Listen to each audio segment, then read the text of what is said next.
August 12 ഞാനൊരു video ഇട്ടിട്ടുണ്ട്. Cameraman ഇതൊന്ന് കാണിച്ചോട്ടെ, ഒന്ന് അങ്ങോട്ട് തിരിച്ചോട്ടെ. ഈ റോഡിൻ്റെ അവസ്ഥ എന്ന് പറയാൻ കാരണം ഈ മധ്യപ്രദേശ്, രാജസ്ഥാൻ, അതുപോലെ തന്നെ കേരളത്തിലെ ഒട്ടനവധി ഡ്രൈവർമാർ വണ്ടി കൊണ്ടുപോകുന്ന സ്ഥലമാണ്.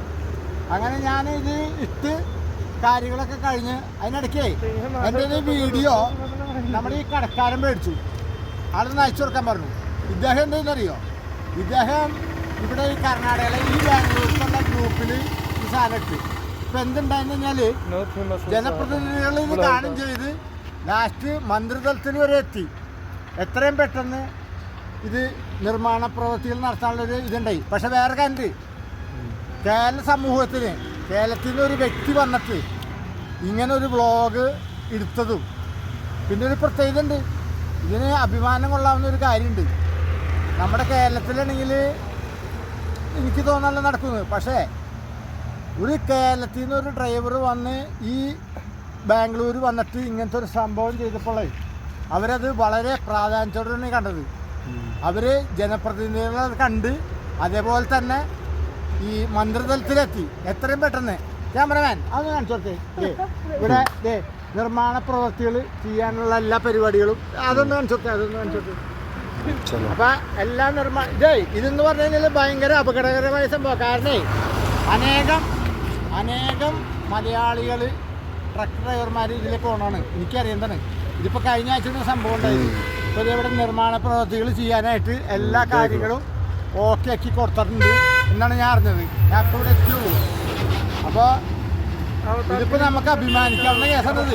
കാരണം എന്താണെന്നറിയോ, നമ്മുടെ മലയാളി എത്രയോ ഡ്രൈവർമാർ ഈ വഴി കൂടെ പറഞ്ഞറിയും. ഇതൊക്കെ ഒന്ന് കാണിച്ചിട്ട് ക്യാമറമാൻ കണ്ട, ഒരു മഴ പെയ്ത് കഴിഞ്ഞിട്ടുണ്ടെങ്കിൽ ഇത് ശരിക്കും പറഞ്ഞാൽ ഒരു വണ്ടി പോയി കഴിഞ്ഞാൽ ഇടിഞ്ഞ് ഞങ്ങൾ വീഴും. പക്ഷെ വേറെ കാര്യം, ഇതിനു മുമ്പ് ചെയ്ത വീഡിയോ നിങ്ങൾ കാണണം. വീഡിയോ കണ്ടു കഴിഞ്ഞാൽ നിങ്ങൾക്ക് മനസ്സിലാവുള്ളൂ.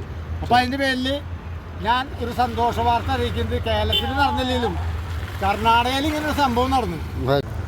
ഞാൻ ഈ വീഡിയോ അപ്ലോഡ് ചെയ്ത് ഒരാഴ്ച കഴിഞ്ഞപ്പോൾ ഇവിടെ ഒരു അപായ സൂചനയായിട്ട് ഒരു 2 സാധനം വെച്ചിട്ടുണ്ടായിരുന്നു. അതെന്നോട് നമ്മുടെ ഈ കടക്കാരൻ വിളിച്ച് പറഞ്ഞ് അവരപ്പം തന്നെ ജനപ്രതിനിധികളൊന്നും ഇത് വെച്ചിട്ടുണ്ട്, ഇതെവിടെ പണികളൊക്കെ തുടങ്ങണ്ടെന്നൊക്കെ പറഞ്ഞു. പക്ഷേ ഇപ്പോൾ വന്ന് നോക്കിയപ്പോഴല്ല, ഏതൊരു വണ്ടി തട്ടിയിട്ട് പ്രേക്ഷകർക്ക് കാണാൻ പറ്റുന്നുണ്ട്. കണ്ട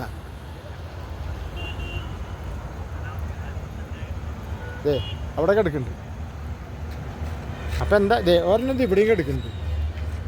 അപ്പം എന്തായാലും ഒരു കാര്യമുണ്ട്, ഈ അവർ ഇത് ഗൗരവത്തോടുകൂടി എടുത്തിട്ടുണ്ട് എന്തായാലും. കാരണം ഇതൊന്ന് ക്ലിയർ ആക്കാനുള്ള പരിപാടി ചെയ്തിട്ടുണ്ട്. അത് ഭയങ്കര സന്തോഷമുള്ളൊരു കാര്യമാണ്. നമ്മുടെ നാട്ടിലൊന്നും നമുക്കൊന്നും ചെയ്യാൻ പറ്റില്ല എന്നുണ്ടെങ്കിലും, അല്ല നമ്മുടെ നാട്ടിലെ കാര്യങ്ങളൊക്കെ നമ്മൾ അറിയിക്കുന്നുണ്ട്. പക്ഷേ ആരും ചെയ്യണമൊന്നുമില്ല. പക്ഷെ ഇവിടെ ഇതിവർ ചെയ്യാനുള്ള പരിപാടികൾ ചെയ്യുന്നുണ്ട്. ഇവിടെയൊക്കെ കുഴി ഒഴിച്ച് കണ്ടില്ലേ, ഇവിടെ എല്ലാ കാര്യങ്ങളും ചെയ്യുന്നുണ്ട്. ഇവിടെ നിന്ന് തുടങ്ങിയിട്ട് വാർത്ത് ഇവിടെ കംപ്ലീറ്റ് കാര്യങ്ങൾ ചെയ്യാനുള്ള പരിപാടിയിൽ നിൽക്കുന്നത്. അപ്പോൾ ഈ വീഡിയോ ഇവിടെ അവസാനിപ്പിക്കുകയാണ്. ഞാനിത് പ്രേക്ഷകർക്ക് മുമ്പിൽ അവതരിപ്പിക്കാൻ വേണ്ടിയാണ് ഈ വീഡിയോ എടുത്തത്. പക്ഷേ ഇത് വേറെ കാര്യമുണ്ട്. നമ്മുടെ കണ്ടമാതിരി നമ്മുടെ മലയാളി ഡ്രൈവർമാർ ഈ വഴി കൂടെ പോകണമാണ്. അതൊരു പ്രത്യേകത. കാരണം മലയാളി ഡ്രൈവർമാരെന്ന് പറഞ്ഞാൽ പ്രത്യേകത പറഞ്ഞല്ലോ, ഈ അറിയാൻ പാടില്ലാണ്ട് പറഞ്ഞ ആൾക്കാരനെ ഒരു മഴ പെയ്ത് കഴിഞ്ഞാൽ സംഭവം എന്ന് പറയും, ഈ കാണാവുന്ന ഈ റോഡില്ലേ, ഈ റോഡ് ഇവിടെ കംപ്ലീറ്റ് മുങ്ങും. ഈ റോഡ് മുങ്ങും. വണ്ടി ഒരു സൈഡ് കൊടുത്തു കഴിഞ്ഞാൽ എന്ത് ചെയ്യുന്നറിയോ, വണ്ടി ഉണ്ടാവില്ല, ആളുണ്ടാവില്ല. അത് ഞാൻ എൻ്റെ മനസ്സിൻ്റെ വിഷമം കൊണ്ട് എനിക്ക് കണ്ടപ്പോഴാണ് ഞാൻ ആ വീഡിയോ ചെയ്തത്. അപ്പോൾ പ്രേക്ഷകർ കാര്യം നിങ്ങൾ ആ വീഡിയോ ആദ്യം കാണണം. തമ്പീസ് വ്ളോഗിലുണ്ട്, ഫേസ്ബുക്കിലുണ്ട്. അത് കണ്ടു കഴിഞ്ഞാൽ ഇതിനൊരു പ്രസക്തി ഉണ്ടാവുള്ളൂ. എന്തായാലും കേരളത്തിൽ നിന്നൊരു ഡ്രൈവർ വന്ന് ഇങ്ങനൊരു വീഡിയോ ചെയ്തിട്ട് കർണാടകയിലെ മന്ത്രിതലത്തിൽ വരെ എത്തിയിട്ട് പെട്ടെന്നൊരു ആക്ഷൻ എടുത്തെന്ന് പറഞ്ഞു കഴിഞ്ഞാൽ നമുക്ക് എല്ലാവർക്കും ഭയങ്കര സന്തോഷമാണ്. അപ്പോൾ എല്ലാ ലോറി ഡ്രൈവർമാർക്കും മലയാളീസിനും എല്ലാവർക്കും നന്ദി, നമസ്കാരം. വീഡിയോയുടെ അവസാനിപ്പിക്കുന്നത്. അടുത്ത നമുക്കൊരു വീഡിയോ ആയിട്ട് പിന്നെയും വരാം. ഓക്കെ.